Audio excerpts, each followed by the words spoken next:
Alô, amigos, bem-vindos ao Gente que Fala ao vivo, de meio-dia a 1 pela rádio Trianon, AM 740 São Paulo, Rádio Universal, AM 810 Santos, AltV, www.altv.com.br, sempre com reapresentação 6 horas da tarde. Estamos também na TV Guarulhos, canal 20 UHF, canal 3 da NET em Guarulhos, 11h30 da noite. Nosso blog, gentequefala.com.br, nossa fanpage, Facebook/programa Gente que Fala, o WhatsApp é São Paulo 974012235, chat no site da UTV para você participar também, um telefone São Paulo 1150526622. Participando desta edição de Gente que Fala, advogado Eduardo Teodoro. Prazer tê-lo aqui, doutor Teodoro. Boa tarde, um prazer estar aqui, poder colaborar, poder participar. Fico muito satisfeito. Eu gostaria de esclarecer o teu currículo aqui, que é bastante intenso. O senhor é mestre em Direito, Exato. Especialista em licitações e contratos públicos. Correto, exatamente. Nossa atuação, a atuação do escritório, Teodoro Advocacia, é exatamente na área de direito empresarial, voltada à área de licitações e contratos públicos. E consultor jurídico do SEAC, São Paulo. Entre outras entidades e diversas empresas do setor de terceirização de serviços com predominância de mão de obra. Traduz o SEAC para mim. O SEAC é o Sindicato das Empresas de Asseio e Conservação do Estado de São Paulo. É o sindicato das empresas de limpeza profissional dentro do Estado. Também conosco o vereador Aurélio Nomura. Prazer tê-lo aqui, vereador. Prazer é meu, Zancopé. Mais uma vez retornamos a esse programa, juntamente com os convidados aqui, e debater esses problemas principais. Nós estamos ainda de recesso, mas a política, a questão política está pegando fogo. É importante que a gente possa debater, e o seu programa realmente é uma grande referência dentro do nosso país quando se debate política, né, com P maiúsculo ainda se existe. Né? Vereador Aurélio Nomura, filiado ao PSDB, todos se perguntam e se questionam se o PSDB faz mesmo oposição. Não tenha dúvida, eu acho que todos esses movimentos que estão acontecendo no país se devem exatamente à manifestação da oposição. Se nós formos verificar aquelas cobranças do Petrolão que hoje, e retornamos nos tempos anteriores da eleição, me faz lembrar que o Aécio Neves e tantos outros se debatiam e impediam a instalação da CPI. E naquela época, o pessoal ligado ao governo, ligado ao PT, clamava que isso era um absurdo. Isso era uma questão política, acima de tudo. Nós estamos provando que é um caso de polícia. Hoje, né, nós estamos vendo cada vez mais, nos deixa estarrecido, porque me parece que essas ações não estão ocorrendo só dentro da Petrobras, no BNDES e em tantos outros setores do nosso país estão sendo levantados. Graças eu acho que a tenacidade, ao trabalho capitaneado pelo juiz Moro e tantos outros, pelos delegados federais, pela promotoria, de uma maneira geral, eu acredito que nós estamos iniciando para passar o nosso país a limpo, que é de fundamental importância. Nós já perdemos aí décadas e décadas com essa ladroeira que estão agora aparecendo, mas é importante que nós possamos passar o nosso país a limpo, porque nós queremos futuro e não queremos deixar esse país. Nós queremos um futuro para os nossos filhos e para os nossos netos. Jornalista José Carlos Sicarelli. Prazer tê-lo aqui, Sica. Ô, Zanca, um abraço. É uma satisfação estar aqui com o Aurélio, Fernando Mesquita, o Eduardo Teodoro e aprendendo com você. Tem algumas passagens, né, que são maravilhosas, e quando nós tivemos a abertura da Copa do Mundo, o Sicarelli participou do Gente que Fala conosco, aí ele falou assim, não, eu nunca estive numa Copa, aliás, eu fui apenas em uma, na de 78, e eu perguntei, você fez o quê? Quais jogos você narrou? Ele falou, não, narrei só a final. Então... Holanda e Argentina. Narrei só a final. Mais importante. Não fui em Copa nenhuma, só na de 78 e narrei a final da Copa. Então... Já valeu por tudo. Hein? Claro, muito e muito. Fernando Mesquita, que é presidente da Puma Automóveis. Prazer tê-lo aqui, Fernando. Prazer é todo meu, muito obrigado, Zancopé. É um prazer estar aqui com esses colegas maravilhosos aqui da mesa. Estamos aí, né, com todo esse problema do Brasil, com toda essa crise, a gente está querendo fazer que a Puma Automóveis ressurja e que gere emprego e que o Brasil tenha uma indústria automobilística para chamar de sua. Puma Automóveis é aquele mesmo automóvel, aquele modelo que o Sica sonhava na juventude? Tem ainda maldade da minha parte. Na juventude e até Sim. agora. Mas não faz muito tempo, não, né? Calma, não é tem, assim. mas né? tem diferenças. Mas o Não, primeiro vai sim, ser meu. o carro, ele é todo remodelado para os dias de hoje. Né? Ele tem o DNA da fábrica antiga, da Puma antiga, mas é uma empresa completamente diferente. A Puma Automóveis é uma empresa nova, né? E a gente está procurando... sabe que o consumidor brasileiro hoje é muito exigente. Né? Antigamente, os carros não tinham um padrão assim, de acabamento e de qualidade muito grande. Então, a gente está trazendo isso agora, né, para o cenário nacional, primeiramente com uma fase de pista, porque a Puma, antigamente, ela nasceu pelas pistas. Então, hoje, a pista de corrida é o melhor laboratório que existe. Né? Então, o que nós estamos tentando fazer é exatamente isso. Nós vamos começar pela pista, nós vamos nascer pelas pistas, porque nós queremos fazer um esportivo. Né? Nós queremos fazer um carro esportivo genuíno. E nada melhor do que a pista, que é um excelente laboratório. Até para esclarecer, quando a gente assiste as provas de Fórmula 1, ali é um laboratório. Sem dúvida nenhuma. Tudo que acontece ali é implantado. Implantado nas fábricas de rua, que tudo isso vai para as ruas, com toda a tecnologia, segurança, tudo. É ali o laboratório. Lá é o Isso laboratório. Que vocês vão fazer com Exatamente. Primeiramente a fase de pista, para depois lançar os carros de rua. É esse carro esportivo? Sim, bonito. esse é o carro, esse é o nosso carro de pista. Né? Ele é um carro que tem uma relação peso-potência muito boa e em torno aí vai ser um carro de 250 cavalos, pesar em torno de 750 quilos, para a gente não alongar muito na parte técnica. Né? Então, nós vamos fazer um campeonato de regularidade com velocidade, e aonde vai ter um piloto e um navegador.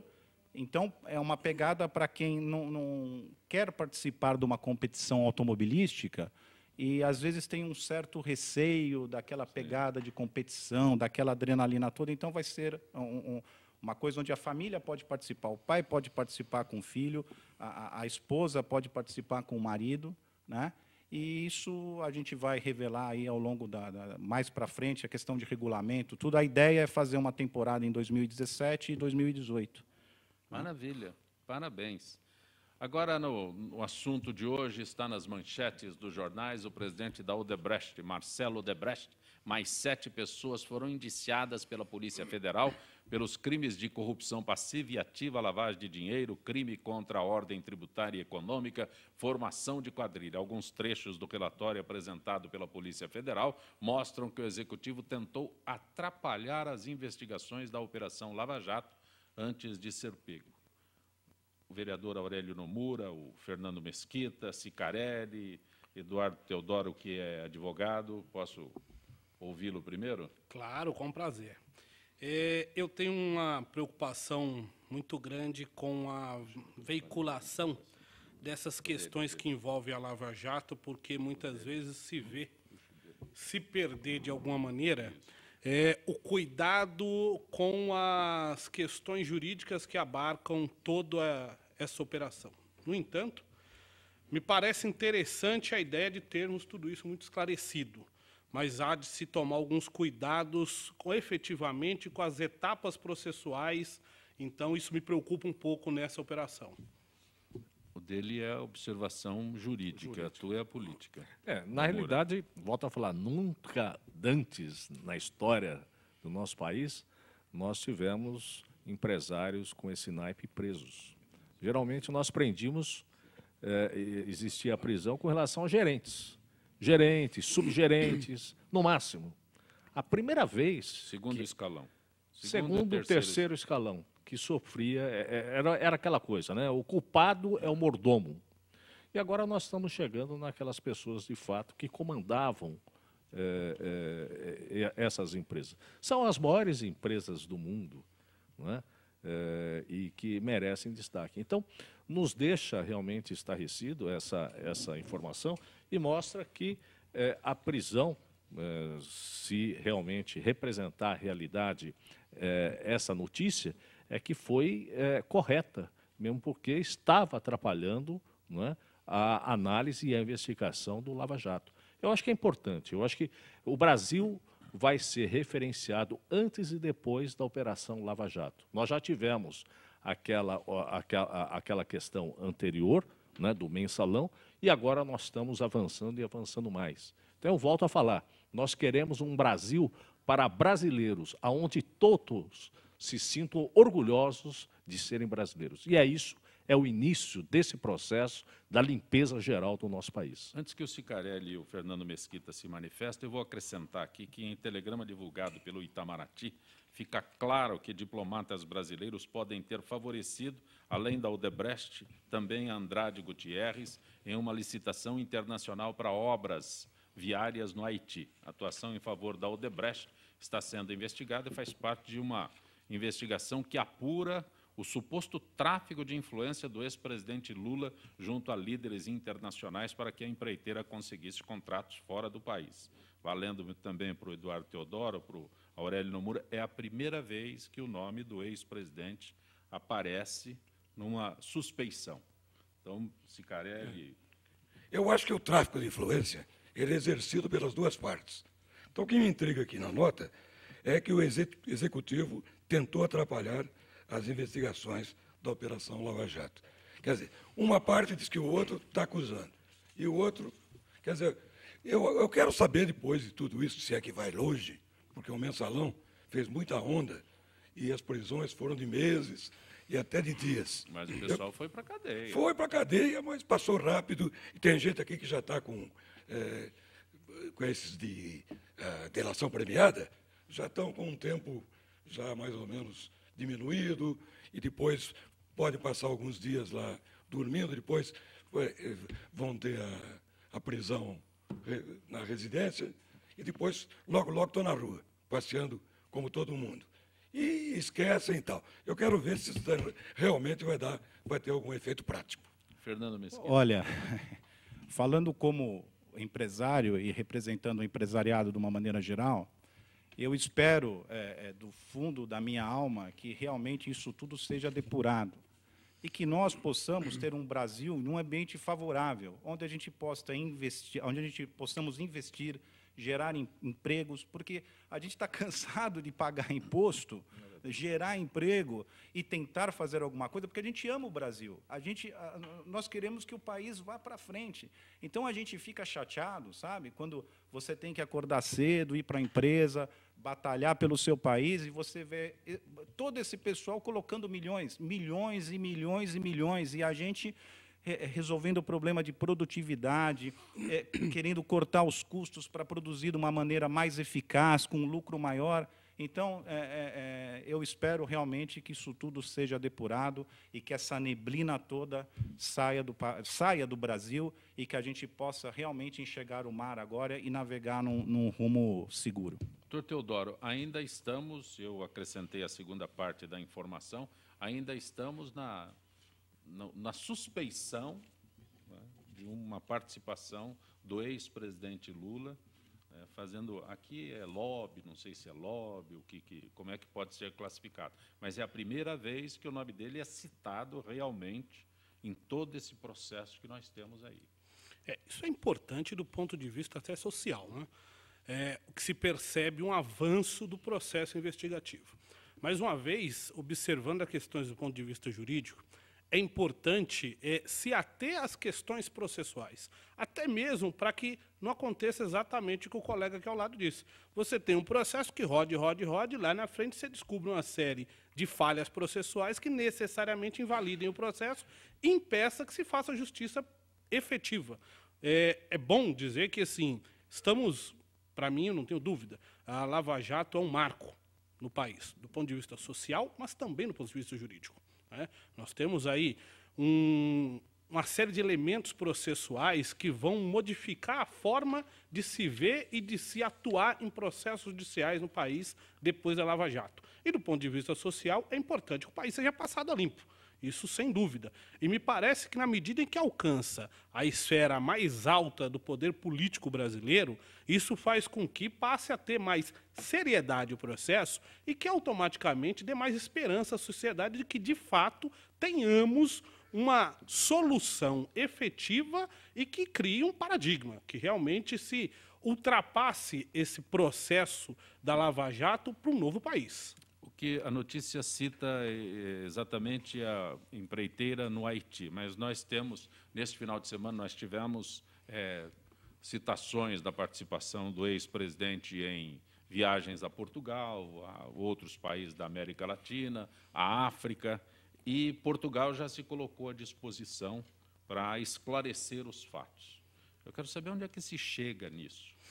Essa é a parte muito interessante do ponto de vista jurídico, porque na medida em que você começa a ver uma internacionalização da questão, você começa a trazer para dentro de um processo criminal questões de direito internacional, porque o tráfico de influência por si só, ele é um crime não só do ponto de vista jurídico, mas do ponto de vista social e do ponto de vista político. E isso é muito interessante para o mundo jurídico, porque você avança no conhecimento da forma do direito internacional dentro do direito criminal. E, mais importante, você educa a população. A população está ganhando, nesse momento, com essa Operação Lava Jato, com o processo da Operação Lava Jato, a possibilidade de entender um pouco mais sobre as questões jurídicas do Brasil e do mundo. Não, Moreira. Eu acho que o doutor Eduardo Teodoro frisou, e eu acho que é muito importante.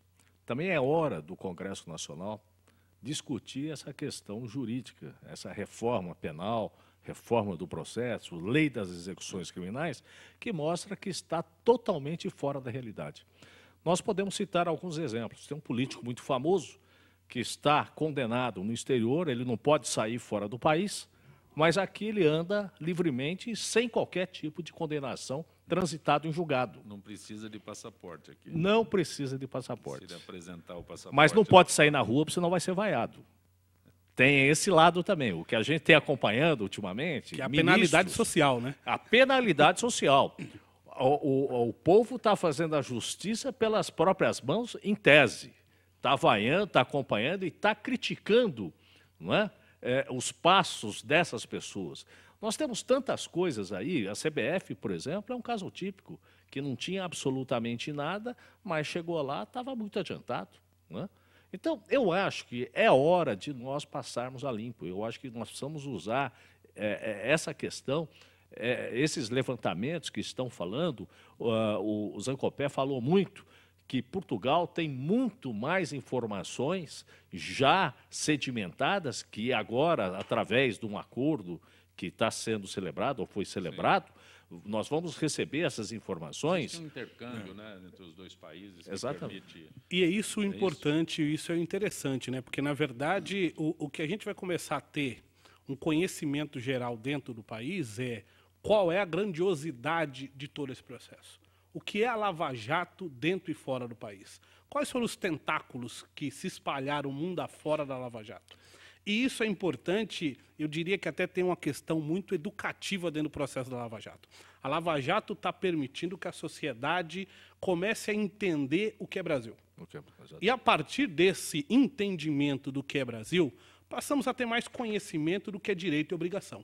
Daí, evidentemente, nasce uma preocupação de que a imprensa, não só a imprensa, mas que o judiciário, de um modo geral, transmita o posicionamento jurídico como ele deve ser.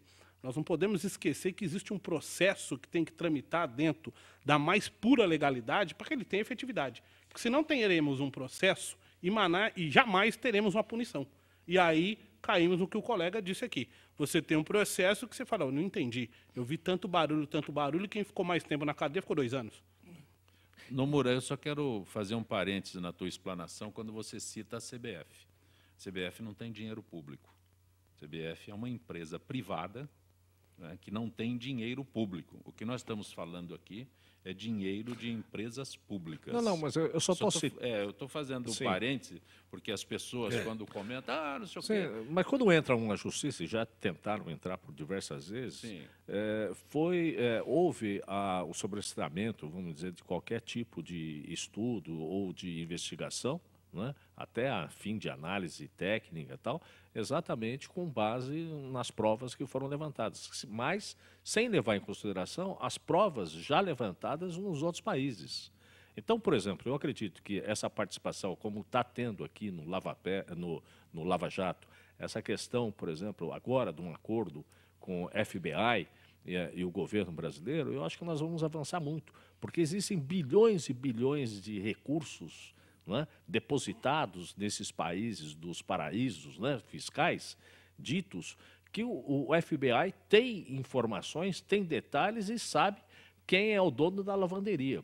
Só que aqui no Brasil, muitos sabem, mas ainda não é divulgado. É importante que traz. Importante, ele falou, sem querer, falou, lava pé, tem que lavar a mão, tem que lavar o pé, lavar o corpo tem que lavar todo. a jato. Agora, voltando um pouquinho, essa exposição internacional, essa ótica internacional, eu acho que é muito importante, mas muito mesmo, porque dá credibilidade. Porque não é nem de um lado, nem de outro. Vem de lá. Isso, quanto mais ampliar, será melhor para o processo. Não tenha dúvida. Então, uma questão importante que é fazer uma defesa até do vereador. Quando ele trouxe a questão CBF, e diretamente, nós estamos falando absolutamente de dinheiro privado, não é o tema da questão. Mas, indiretamente, CBF também tem direito público. Tem dinheiro público indiretamente. Por quê? Porque quando se fala CBF, você está falando de um conglomerado de ações que envolvem escolhas de países sedes que necessariamente têm envolvimento governamental. Quer dizer, será que chegaremos à apuração quando nós chegamos aí em supostas atuações de tráfico de influência do presidente? Será que tivemos tráfico de influência também na escolha do país sede da Copa do Mundo, quando o Brasil sediou? Será que tivemos tráfico de influência quando fomos escolhidos para sediar as Olimpíadas de 2016? Me parece que CBF vai nos mostrar uma coisa interessante. Tem mais dinheiro público do que pode parecer ter. Agora, esse problema de escolha de cidades vem desde a primeira Copa. Que sempre teve política nisso. Você imagina, tá certo ou não? Você imagina que eu só tenho 40 Copa. anos de idade, então eu não acompanhei ele Pelé transmitiu jogando. a final, né, do primeiro campeão mundial. Né? Eu não estou dizendo que agora não teve, mas que vem desde o início. Não tem a E dúvida. Catar, e Japão, e para Coreia, e não sei o quê. Eu fico imaginando, não é no meu tempo, mas fico imaginando o que foi feito para se construir o maior estádio do mundo no Brasil.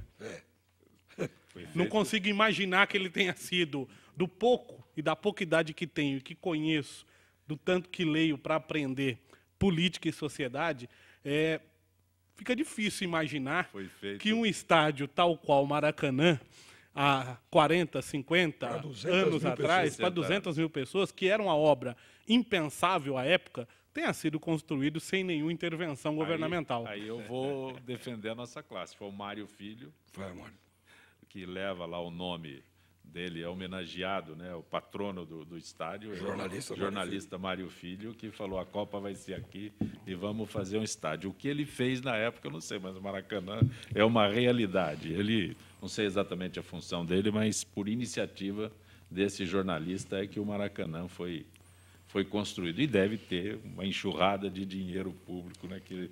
E disse mais, quero que coloque meu nome no estádio. Naming rights. Que é um resultado indireto e uma repercussão positiva da Lava Jato, que ela começar a puxar outras questões, né? Sim, e aí vem CBF, aí vem Eletrobras, aí vem BNDES, enfim, temos a melhor chance, talvez, dos meus tempos, do novo Brasil, de se construir e de se solidificar uma democracia real nesse país. Nunca antes na história desse país, é verdade. Esperamos que, volto a falar, que isso se concretize e que crie um ambiente favorável para o investimento externo, para que o mundo lá fora possa olhar o Brasil como um país passado a limpo e possam voltar a investir aqui com investimentos diretos, gerando emprego. Gente, isso é uma condição que, se Deus quiser, nós vamos ver em breve. Eu espero, eu acredito no Brasil. Mas é preciso, só para encerrar, é preciso conscientizar a população. Para chegarmos a isso, passaremos por períodos duros. Não tenho dúvida. Tanto do ponto de vista econômico, como do ponto de vista social e como do ponto de vista de como somos enxergados pelo mundo. Mas, Fernando Mesquita, quando eu falo aqui de ausência de dinheiro público em eventos dessa forma, eu me lembro que há instantes você fez a sua programação, né? 1916, 1917, isso é iniciativa privada se lançando na realização de eventos, porque você está lançando um carro. Sim, sim. Né? Veja bem, lançando um modelo. uma empresa ela tem que olhar num horizonte de longo prazo.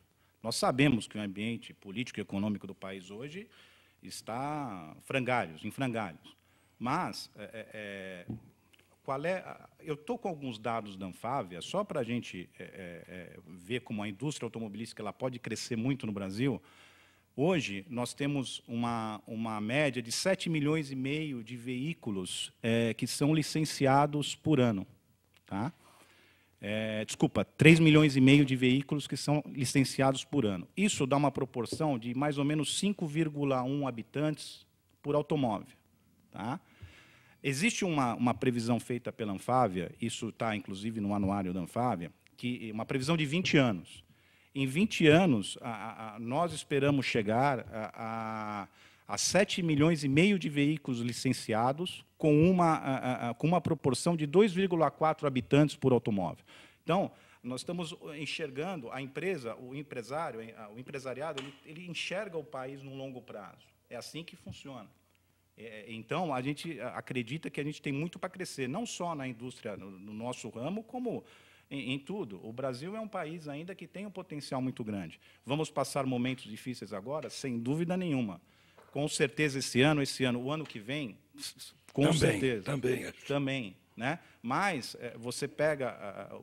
tudo está sendo feito num sentido de colocar a economia nos eixos agora, as medidas que já deveriam ter sido implantadas há 4 anos atrás, estão sendo feitas agora, tarde demais, mas nós temos que acreditar que isso, em 2 anos, vai gerar um cenário econômico melhor para o país. Por isso que nós estamos investindo, pensando no longo prazo.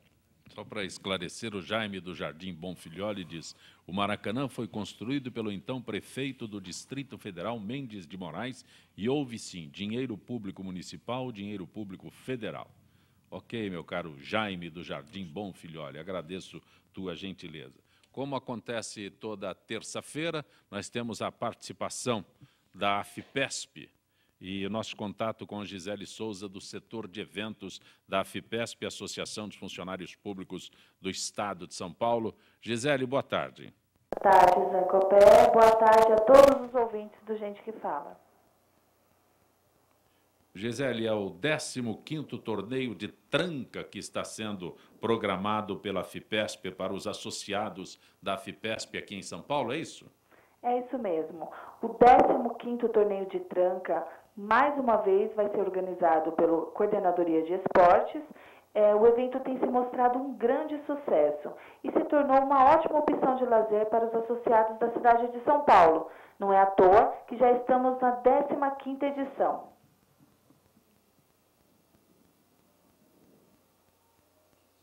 Gisele, quando o torneio, para quando está sendo organizado? Então, Zancopeva, será em agosto, sábado, no dia 8, às 9 horas, no prédio CBI Esplanada, na Rua Formosa, 367, 16º andar, no centro de São Paulo. O local fica bem próximo ao Largo do Anhangabaú.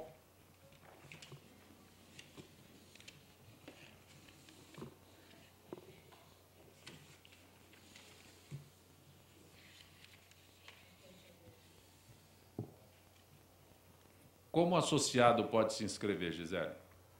As inscrições devem ser feitas até o dia 31 de julho. E é importante ressaltar que podem ser feitas individualmente ou em duplas, diretamente na Coordenadoria de Esportes, na Rua Venceslau Braz, 206, 10º andar, no centro de São Paulo. Você pode orientar como a gente chega ao local do torneio? O metrô é uma ótima opção para se chegar no local. Podem pegar a linha vermelha, descer na estação Anhangabaú e utilizar a saída da Galeria Líbero Badaró. E se o associado for pela linha azul, o melhor caminho é descer na estação São Bento e utilizar a saída do Vale do Anhangabaú. E onde se pode obter mais informações, Gisele? Todas as dúvidas poderão ser esclarecidas pela Coordenadoria de Esportes, pelos telefones 11 3293 9551 e nos finais 9552, 9555 e 9557. Também é bom lembrar que as vagas são limitadas, portanto, quanto mais cedo o associado se inscrever, melhor. Agradeço a Gisele Souza, do setor de eventos da FIPESP, Associação dos Funcionários Públicos do Estado de São Paulo. Gisele, uma boa tarde, grato. Boa tarde, Zancopé. Gente que fala retornará em instantes.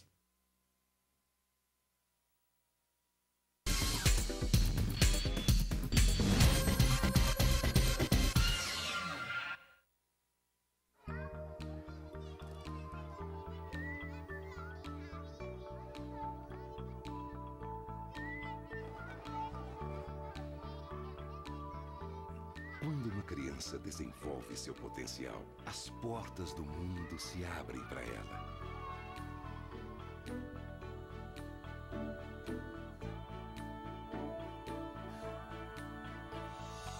As possibilidades são infinitas e ela começa a construir o mundo em que quer viver. Ela aprende que pode transformar vidas, começando pela própria. E acreditar que o impossível é possível. Cada criança na escola é um potencial a ser descoberto.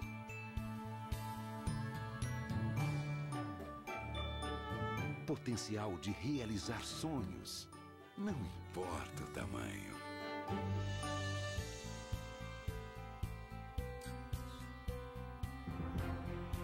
É hora de despertar o potencial das novas gerações. As crianças são o futuro. A educação é o presente.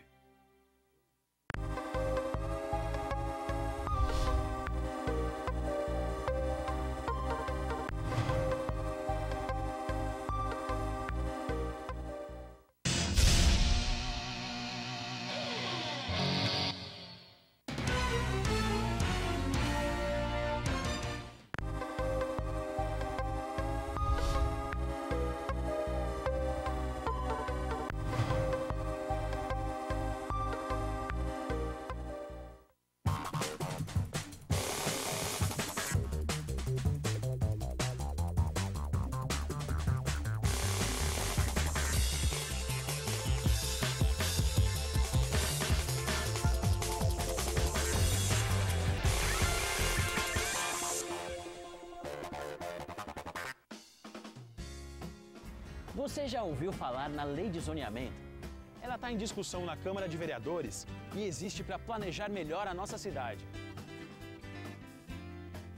Definindo como vai ficar a sua rua, o seu quarteirão, o seu bairro, dizendo onde pode ter comércio, moradia, emprego ou áreas verdes. Quer saber mais? Acesse o nosso portal.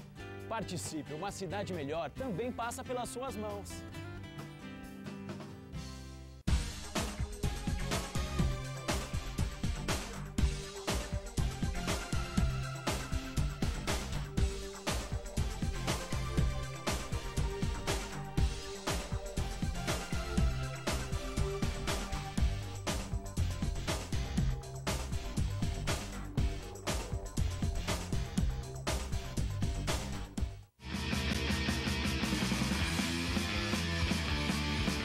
Olá, eu sou João Carlos Boldan e apresento aqui na UTV toda segunda-feira, a partir das 14 horas, o programa Saludes, com o apoio da Quantum Bio. Falamos das medicinas ancestrais, como a acupuntura, que é a minha especialidade, mas também de medicina quântica, biorressonância, biofísica, para a qualidade de vida e saúde. Venha com a gente toda segunda, às 14 horas, aqui na UTV.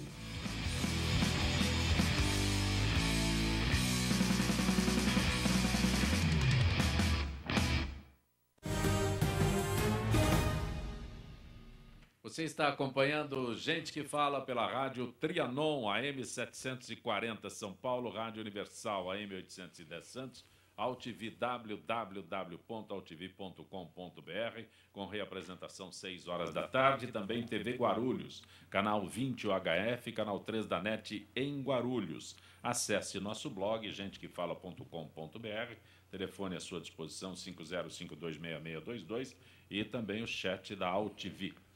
Nós estamos hoje recebendo José Carlos Sicarelli, este monstro sagrado do rádio e da TV. Quanto tempo? Você desistiu? Eu estou pegando um dinheiro aqui para a gente acertar essa conta. Está aqui. Quanto Os vai? mais competentes narradores de rádio e de TV. Foi. Esquece. Esquece. Não fala assim. Passagens por rádio de Araraquara, como é que é? Onde é Araraquara? Araraquara, no centro do estado de São Paulo, centro geográfico. Não, onde fica a cidade de Araraquara, eu sei. Conheço até o Cristo. Você falou onde lá. é? É o Atrás Cristo. do Cristo, tudo. Cristo. Mas Rádio Record, Jovem Pan. Jovem Pan. Antiga Pan, né? Hoje Rádio Pan-Americana, Tupi, emissora dos esportes. Tupi associada, né? É. E TV Cultura. TV Cultura, 18 TV anos. Tupi, TV 18 Record. anos. TV Record, Rádio Record, Então. Pan, E esse negócio tem que interior. ser contado. Voz Araraquarense, Rádio Cultura. Tem que ser contado. Fora os bicos, né? Tem que ser lembrado sempre, porque são profissionais extremamente Não competentes. pode falar, Zeca, porque Deve eles ficam falar, sabendo deve. a idade da gente. Não. Eu ouvia você desde que eu era pequenininho. Então, eu também.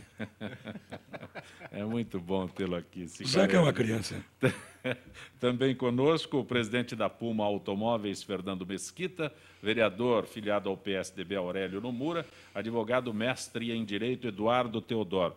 Eu tenho aqui em mãos o exemplar A Eficiência do Pregão Eletrônico como Modalidade de Licitação Pública, Aspectos Jurídicos. É só isso o título do livro ou tem mais alguma coisa? Esse é o título do livro, efetivamente. Essa é a sua especialidade, pregão eletrônico? Na especialidade do escritório, na verdade, é efetivamente licitações de modo geral. O pregão eletrônico é uma das modalidades de licitação. E este livro... Esse livro, na verdade, é um livro bastante provocativo, inclusive pelo momento que vivemos, porque quando se fala de Lava Jato, quando se fala de apuração das relações empresariais com o governo, se fala efetivamente de licitação. Nada acontece num país sem licitação quando se fala de aquisições e de compras. E o livro é provocativo nesse sentido, porque ele quer discutir exatamente, em que pese o título seja a eficiência do pregão eletrônico, não é uma afirmação, ele é uma discussão. E ele vem justamente provar o contrário, a ineficiência do pregão eletrônico para a aquisição de algumas questões. O governo é, de um modo geral, em todas as suas esferas, o maior comprador do país. Ninguém tem a capacidade e a necessidade de compra que o governo tem. E, para isso, ele usa o elemento licitações e contratos públicos, que, aliás, já passou do tempo de ser reformulado. Nós estamos falando de uma lei principal de 1993, né?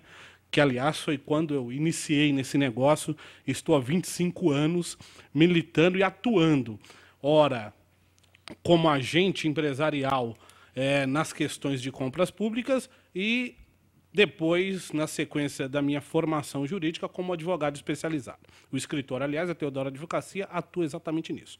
E essa é a provocação que o livro faz. Ele vem afirmar e demonstrar a ineficiência da utilização do pregão eletrônico, que é uma ferramenta tecnológica nova, implantada em 2002 pela Lei 10.520, utilizada no Brasil inteiro, mas que não tem eficiência para algumas aquisições. Quais são, efetivamente? Efetivamente, o livro vem dizer que ela não tem eficiência, essa ferramenta é ineficiente para as aquisições de serviços, em especial os serviços com predominância de mão de obra. E aí, para listar alguns, que são os que o governo mais compra, casos como limpeza profissional, vigilância, enfim, tudo aquilo que envolve segurança privada, tudo aquilo que envolve efetivamente a área de serviços com predominância de mão de obra.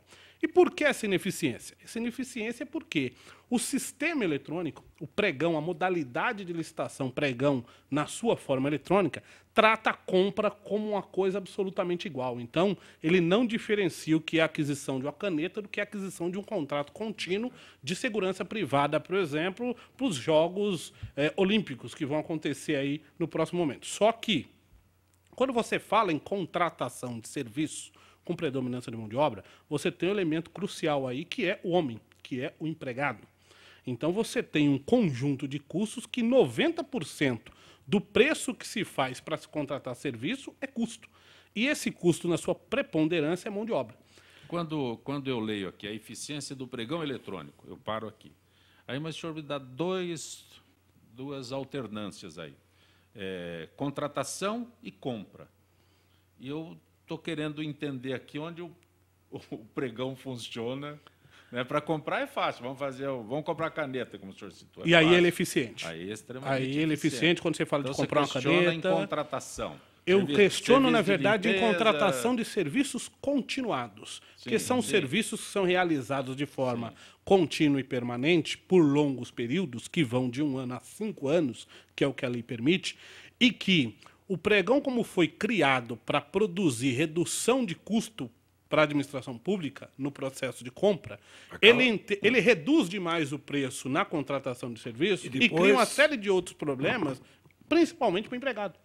Porque você gera uma série de falências de empresas de serviço, e isso tem alavancado cada vez mais no Brasil, dados não oficiais que há governos estaduais com 70 milhões de passivo trabalhista de mão de obra por conta de quebradeiras de empresas de serviços como limpeza, portaria, recepção, vigilância, segurança privada, por conta da utilização do pregão eletrônico sem nenhum cuidado. O governo joga tudo numa cesta só. Tudo numa cesta só, trata tudo como uma única coisa e aí começa o problema. E os reajustes, doutor?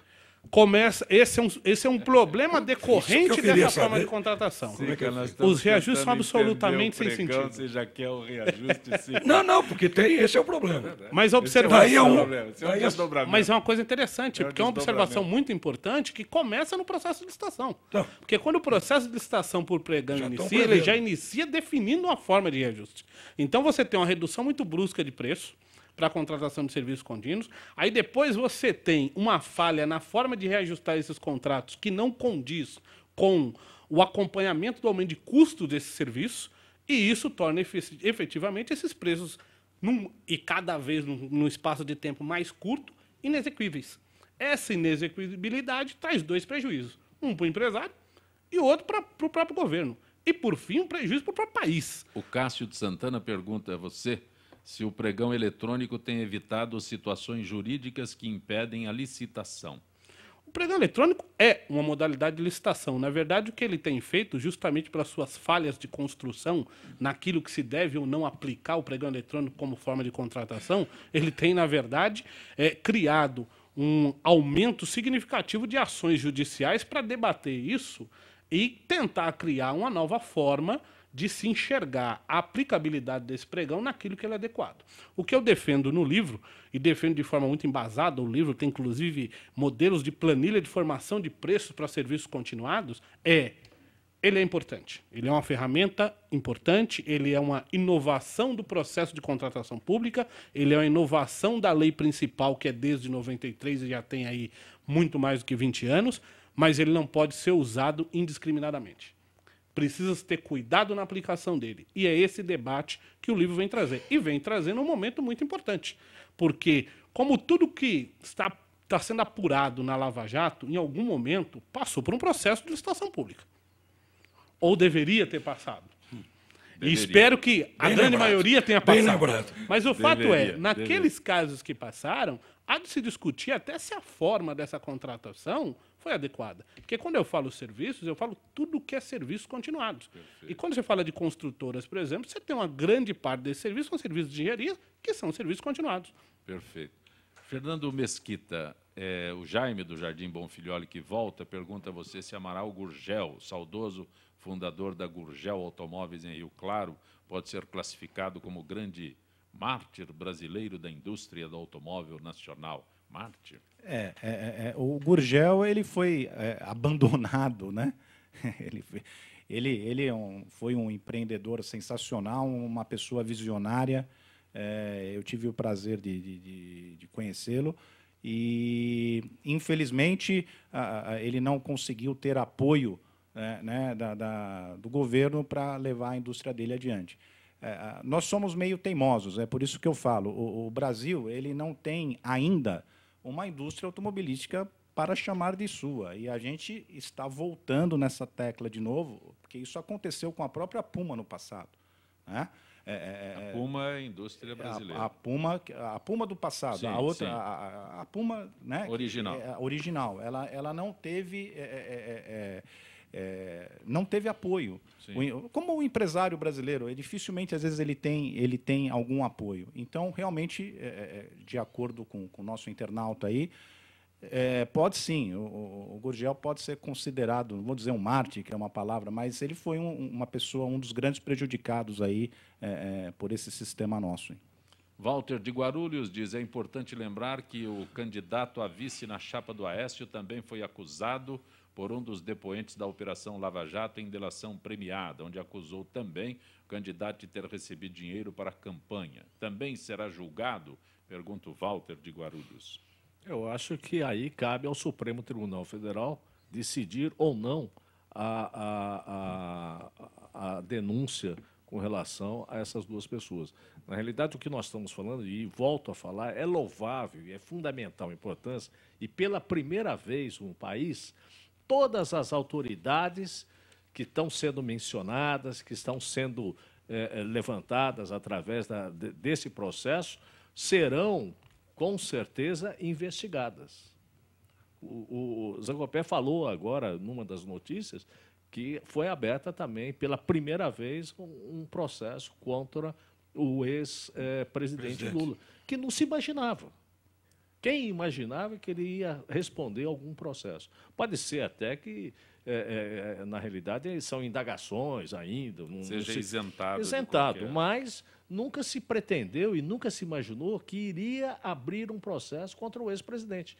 Como eu acredito que, eu acho que com os demais, o que foi citado, também deverá ser aberto um processo com base exatamente nos levantamentos feitos pela Lava Jato. Cicarelli, Dorival, disse: se é para a Record não transmitir os jogos e preferir o programa do Gugu, por que foi comprar os direitos para a TV aberta do Pan-Americano? Ela prefere ficar em eventos isolados, para não competir nos grandes eventos, porque realmente a rede, por exemplo, uma Rede Globo, tem muito mais possibilidade de conseguir êxito e patrocínio, que é muito grande, em relação a esses eventos. Então ela fica meio fora, fazendo alguma coisa marginalizadas. Mário Cardoso, Nomura, o PSDB, com aquela modéstia que lhe é peculiar, sempre enaltece a experiência e competência das administrações tucanas. Também vale para a gestão do governador do Paraná? Pergunta o Mário Cardoso. Olha, eu não conheço a gestão que está sendo feita pelo governador do Paraná, mas o pouco que eu sei, me parece que ele está tendo uma atuação muito boa. Ainda a gente tem que imaginar que nós estamos no primeiro ano do governo. Então é muito difícil falar que, olha, o governador é um péssimo governador. Se mal ele sentou na cadeira, mal ele teve condições de tomar as medidas administrativas, e os reflexos só vão acontecer no terceiro e quarto ano. Aí sim nós podemos falar que é uma administração exitosa ou não. Fernando Mesquita, vamos voltar ao seu novo modelo que está sendo lançado. Eu tenho uma curiosidade, qual é a potência dele? Como você coloca ele em pista em Interlagos? Será um carro, esse carro de pista com 250 HP. Tá? É um motor 1.6. Bom, os testes, o carro ele está terminando a fase de chassi e de carroceria. A gente vai iniciar os testes em outubro. Então tá bom para iniciar nas marginais aqui. Olha, será que a gente vai tomar multa ou não? Eu acho que vai, né? Melhor não. Como é que você analisa essa restrição nova de velocidade nas marginais? Você que tem um pensamento com maravilhoso. O pensamento, sim. Todo piloto, né? Nós que andamos em pista, nós nos comportamos, na maioria das vezes, muito bem no trânsito. Sim. Porque a gente não gosta de correr risco. Mas na pista vai todo mundo para o mesmo lado, não vem ninguém do outro lado. Sim. Eu acho que essa questão da redução da velocidade, ela passa mais por uma questão de educação do motorista do que propriamente a redução. Se isso vai funcionar, nós não sabemos ainda, porque nós estamos em época de férias escolares, né? Eu acho que o que vai acabar acontecendo vai ser um aumento na arrecadação de multas. Na minha opinião, é para isso que, né? Hoje em dia nós temos um problema no Brasil de caixa, né? Todo mundo precisa fazer caixa. Então eu acho que Mas a situação é por voltando ao aí. teu projeto, ao teu trabalho, tira ele da Marginal, volta lá para Interlagos. Para a pista. Para a pista, né? Eu quero entender porque isso é um carro que a gente vê nas fotos das autoestradas europeias, né? Nós temos estradas para colocar um carro desse aqui, ou só pode ir para Santos e pela Trabalhadora? Desde que você vá a 120 por hora. Sim, sim. Né? Não é diferente das autoestradas, né? Que você tem um limite de velocidade bem maior. Aliás, você está andando lá fora pela esquerda, se você tiver menos do que 180, ande pela direita. Mas nós temos boas estradas, mas aqui em São Paulo, vamos dizer assim, né? Fora da nossa região aqui, acho que qualquer motorista de caminhão pode falar melhor do que eu. E quantas vezes o caminhão dele quebra quando ele sai daqui de São Paulo e vai para o norte fazer um carreto, isso sim, a gente sabe. Então, acho que nós ainda temos que investir muito em infraestrutura, né? Tem esse plano aí de investir em infraestrutura, portos, aeroportos, estradas, isso realmente a gente precisa, né? E quanto à questão de autódromo, a gente também, sem querer puxar a sardinha um pouco, mas também nós somos deficitários. Acabaram com o Jacarepaguá, nós temos a Interlagos, que é uma novela tremenda, que existe praticamente para a Fórmula 1. A gente tem que... Primeiro a Fórmula 1, depois as outras categorias. Se sobrar tempo. Não, a gente briga um pouquinho. Então, o Brasil também é carente de autódromos e também... Onde você projeta os testes com este teu Puma maravilhoso? Sim, nós temos algumas pistas aí particulares, né? A própria Pirelli, que é a nossa parceira, cedeu a pista dela para fazer os testes lá. Eles cederam também, estão ajudando a gente na parte de pneus, né? Estão com o corpo de engenharia deles ajudando a gente na parte de pneus. Então, as pistas existem, né? Para esse tipo de teste, para a indústria automobilística, mas para entretenimento é complicado. Deixa eu fazer uma pergunta, não sei se você vai gostar. Podemos falar em custo hoje para o consumidor, para o comprador? Veja bem, existem alguns estudos, isso aí você já está falando, Cicarelli, do carro de rua, que é uma previsão de 2019. Veja bem, não existe no Brasil um esportivo genuinamente nacional, um carro esportivo, né? Qual é a nossa ideia? Ele não pode custar um preço muito absurdo, porque senão, infelizmente, tem aquela coisa, vamos comprar um Porsche porque é alemão, não é brasileiro, né? Então, a gente está trabalhando aí num target, eu vou dizer, nem deveria estar falando isso, mas estamos trabalhando num target entre 90 e 100. Eu falei que ele não ia gostar da pergunta. Não, mas eu não tenho. Entre 90 e 100, mais ou menos. Não dá para 100 mil. Não é para jornalista sonhar. Mas sobre a redução da velocidade nas marginais, avisar o Jaminho que, a partir de setembro, na Avenida 23 de Maio, vai ser reduzido de 70 para 60. Nós estamos no finalzinho do programa, eu poderia pedir ao doutor Eduardo Teodoro que falasse o aspecto legal, mas a gente não tem tempo. Eu quero saber o que a Câmara Municipal pode fazer sobre este assunto que está saindo das marginais. Aliás, Moema já tem restrição de velocidade, algumas ruas com 40 km, 50 km. Então, vai se reunir, vai se reduzir também aqui na 23 de maio, que eles chamam hoje de Corredor Norte-Sul. Tá. Olha, só com relação faz o quê? Com relação às marginais, o vereador André Matarazzo, ele está ultimando os estudos, nós vamos propor uma ação, porque, na realidade, me parece que eram marginais. A fiscalização e a competência é estadual e não municipal. É a primeira colocação.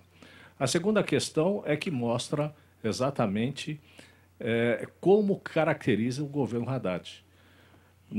Se nós analisarmos o orçamento para 2015, dentro do orçamento, se pretende arrecadar em multas de trânsito 1 bilhão e 200. Consta, né? Consta.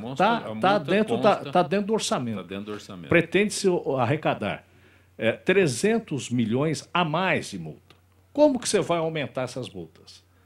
Né? Através de criando essas questões. Porque é inconcebível. Se existe uma lei de trânsito, apesar que você pode legislar a nível secundário, mas é ilógico, principalmente começando as marginais, essas vias expressas, que, vamos dizer, na hora do rush, a gente não anda. A gente anda a 0,1%, 0,10 por hora. Mas em épocas normais, quando o trânsito está livre, eu não vejo o porquê de você andar dentro desse limite. O próprio trânsito reduz. Então não há necessidade de se colocar. Só mostra, e que vem mostrando, é que vai aumentar e vai aumentar muito as multas. Esse não tem limite. Esse final de semana, por exemplo, eu estava aqui na Zona Leste, em algumas avenidas que se pretende baixar a quilometragem, inventaram agora o farol de multa. Não sei se chegou a ver. Então, uma série de radares em cima da avenida para multar, para facilitar a visualização.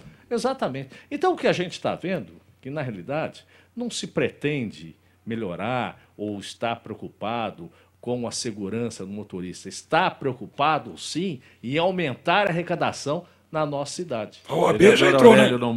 A OAB já entrou com problema. A OAB já entrou. E nós estamos solicitando, ao abrir, nós vamos pedir estudos para que nós possamos discutir. Porque até hoje a prefeitura faz a ciclofaixa, faz a faixa também de ônibus, tem aquelas corredores de ônibus, tem as justificativas, em tese, técnicas, mas quando se solicita esses estudos, eles sequer apresentam. Então, é hora de dar um basta, principalmente quando nós estamos discutindo essa questão de usurpação do solo, de fundamental importância. Se pretende adensar, mas não pode. Agradeço a tua gentileza mais uma vez. Curtas férias ainda da Câmara Municipal e retorne. Advogado Eduardo Teodoro, grato por ter vindo ao nosso Gente que Fala. Como eu tenho acesso ao livro A Eficiência do Pregão Eletrônico como Modalidade de Licitação Pública, Aspectos Jurídicos? O livro terá um lançamento público, até porque é uma obra não feita apenas para operadores de direito, mas feita, direcionada ao empresariado. Então, ele terá um lançamento público no dia 5 de agosto, na IGEXPO, que é a Feira Internacional de Limpeza Profissional, e serão autografados, distribuídos gratuitamente, 1000 exemplares do livro, porque a função desse livro, além da provocação, é a educação do empresariado e a mobilização do empresariado para combater essa forma indigna de contratação pública. Grato por ter vindo ao nosso Gente que Fala. Eu agradeço a participação e agradeço ter podido aprender um pouco sobre carro, sobre política, ter aprendido com os jornalistas que têm histórias aqui que eu nem vivi. Então, muito obrigado pela oportunidade. Sorte sua. Fernando Mesquita, presidente da Puma Automóveis, parabéns pela tua iniciativa. São muito obrigado, empresários como você que o Brasil precisa. Muito obrigado. Eu agradeço novamente a oportunidade, agradeço aos colegas aqui da mesa, agradeço a todos que nos assistiram, que nos acompanharam pela televisão e pelo rádio. Muito obrigado. Grande abraço. Cicarelli, José Carlos Cicarelli. Grande abraço a todos. Só mais vezes. Estou vendo aqui direto no Moura. Esse é um amigo especial. Mesquita, irmão, e aqui esse advogado que eu acho que vai fazer uma carreira, quer dizer, continua a fazer uma carreira brilhante. Gente que Fala tem a direção-geral do jornalista Fausto Camunha, a diretora de produção Zenilda Salvato, redação Raela Brandão, Pedro Esquiavão, na pauta José Carlos Cicarelli, produção cultural Ricardo Godoy, na rádio Trianon, Benebenê, Cléo Rodrigues, Neildo Neres, Ricardo Valim, na direção da Altivia Alberto Luquete, na técnica James Eduardo, Marcelo Fontan, Sérgio Oliveira, Iago Matsumoto. Estaremos de volta amanhã, meio-dia. Gratos, até lá.